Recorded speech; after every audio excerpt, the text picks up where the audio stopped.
It is in remembering what Jesus Christ has done at the cross and what He has prepared for us that helps us to remain faithful till the end.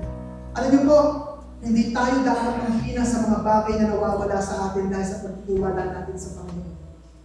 The only thing that the world and the enemy can take away from us yung mga bagay na nabubulok. At sa kanila na yun. Kasi bakit? Ganon din sila. Sila'y mabubulok.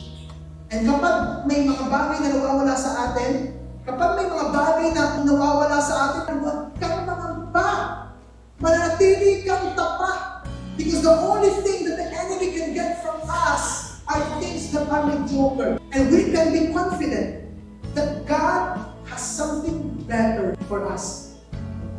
The world can offer us good things, but temporary. But what God has for us and what God has prepared for us are the best and eternal. What God has for us is better than the best that the world can offer. Kapag may nawala sa iyo, ibig sabihin hindi the best, kaya hindi ka dapat malungkot.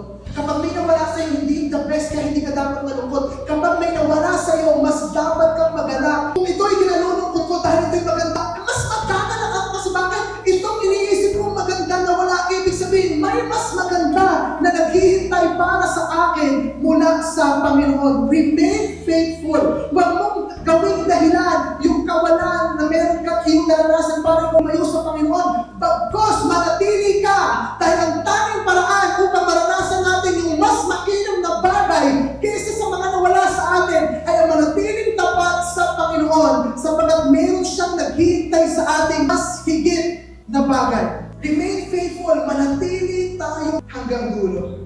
And when we realize kung gaano kahalaga yung pangako ng Panginoon, kahit na anong mangyari, anong hirap natin mapagdaanan, we will accept everything with joy. Amen?